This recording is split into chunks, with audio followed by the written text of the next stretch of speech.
आलसी लड़के की कहानी। एक बहुत ही भोला भाला सा आलसी लड़का था। वह कोई काम नहीं करना चाहता था, बस खाना खाता, घूमता और सोते रहता था।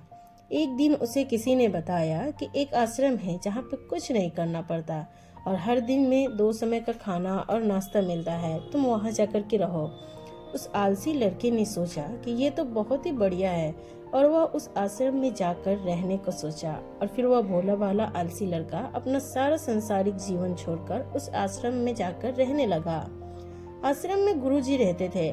वह कुछ समय सबको प्रवचन देते हैं। वह आलसी लड़का सुनता था, बाकी समय आराम करता था और फिर भर पेट खाना खाकर सो जाता। ऐसे ही उस लड़के का दिन गुजरता गया। एक दिन उस आश्रम में कुछ भी नहीं बना। नाश्ते के समय नाश्ता नहीं मिला। उसने सोचा नाश्ता नहीं मिला तो भोजन तो मिलेगा। अब भोजन के समय भी उसे भोजन नहीं मिला।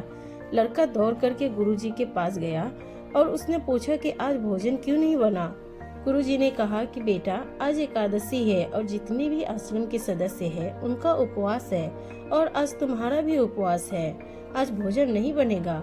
वह लड़का आलसी था और उसे भूख भी बहुत लगता था। उसने गुरुजी से बोला कि मैं उपवास नहीं रहूंगा, मुझे भूख लगी है, मैं खाना खाऊंगा।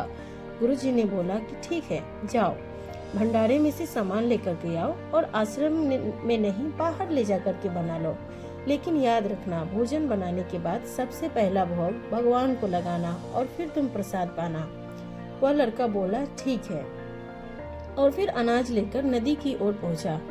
भोजन पकाने लगा, तैयार हुआ। उसके बाद कहने लगा कि भगवान श्री राम आइए, पधारिए, भोग लगाइए।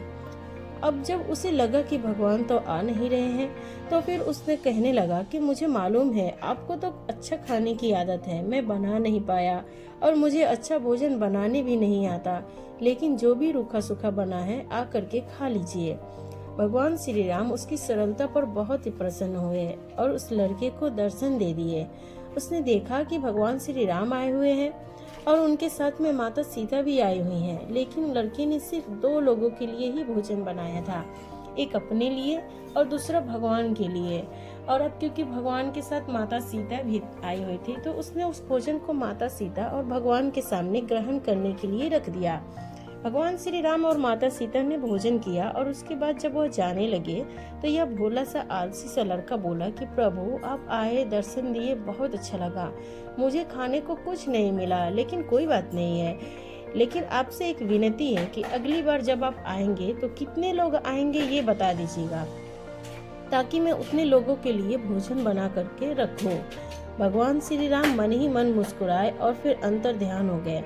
लड़का आश्रम गया, दिन बीतता गया और फिर एकादशी का दिन आया और इस बार उसने 3-4 लोगों के लिए अनाज लेकर खाना बनाने के लिए नदी के किनारे पहुंचा और उसने बड़े प्रसन्नता से भोजन बनाया और इंतजार करने लगा कि प्रभु आइए और भोग लगाइए। इस बार लड़का देखता है राम कि पूरा राम दरबार लेकर आए हैं, जैसे माता सीता, लक्ष्मण, भरत, हनुमान जी और सभी लोग आए हैं। लड़के ने 3-4 लोगों का भोजन बनाया था और इस बार भी भोजन कम पड़ गया। लड़के ने निराश होकर भोजन को प्रभु के आगे रख दिया। उन्होंने भोजन किया और फिर चले गए और इस बार भी लड़का फिर से भूखा रह गया। अब लड़का फिर आश्रम गया, दिन बीतता गया और फिर एकादशी का दिन आया और इस बार गुरुजी से कहने लगा कि गुरुजी, मुझे इस बार थोड़ा ज़्यादा अनाज चाहिए। गुरुजी सोचने लगे कि यह इतना सारा अनाज का करता क्या है, कहीं इसे बेचता तो नहीं। फिर उन्होंने कहा कि ठीक है, भूख से परेशान रहता है। लड़के ने कहा कि नहीं गुरुजी, मैं भूख से परेशान नहीं रहता हूँ। प्रभु के साथ बहुत से लोग आते हैं, उनको भी तो भोजन करना पड़ता है।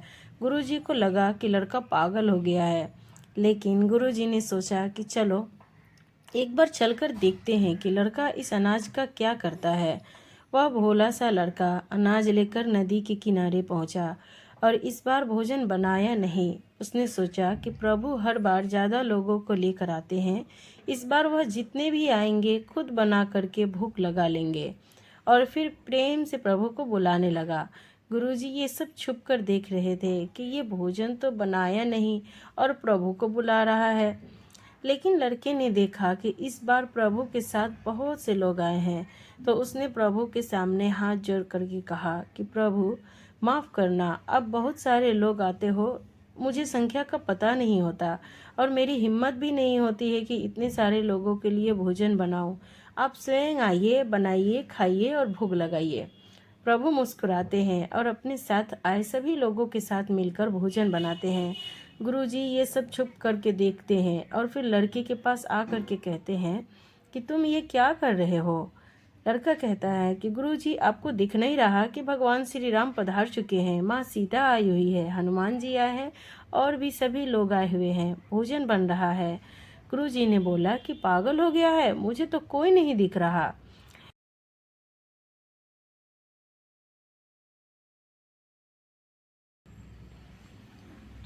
लड़का गुस्सा हो गया और बोला कि प्रभु आप ये क्या कर रहे हो। एक तो मुझे भूखा रखा है और गुरुजी को दर्शन नहीं दे रहे हो, जो मुझे पागल समझ रहे हैं। कृपा करके गुरुजी को दिख जाओ। भगवान बोले नहीं, मैं इन्हें नहीं दिख सकता। लड़का बोला क्यों नहीं दिख सकते, मेरे गुरुजी तो बहुत महान है और बहुत बड़े ज्ञानी और ज्ञाता है। भगवान बोले हाँ, ज्ञानी और ज्ञाता होंगे, लेकिन तुम्हारी तरह सरल नहीं है। जो सरलता तुम में है वो तुम्हारे गुरुजी में नहीं है। लड़के ने ये बात गुरुजी से कह दी कि भगवान श्री राम कह रहे हैं कि आप में सरलता नहीं है, आप मेरी तरह सरल नहीं है, इसलिए आपको दिख नहीं सकते। गुरुजी की आंखें नम हो गई और रोने लगे, कहने लगे कि बिल्कुल सही कहा, मेरे अंदर तुम्हारे जितना सरलता नहीं है, और फिर माफ़ी मांगने लगे। फिर भगवान ने गुरुजी को भी दर्शन दिए। यह कहानी हमें सिखाती है कि जीवन में सरलता सबसे आवश्यक है। जितने सरल बने रहेंगे उतना जीवन में आगे बढ़ते चले जाएंगे। जब आप सरल होते हैं तो आप खुद भी मुस्कुराते हैं और दूसरों को भी मुस्कुराने की वजह देते हैं। Thank you for watching. Please like, subscribe and share our video. Thank you.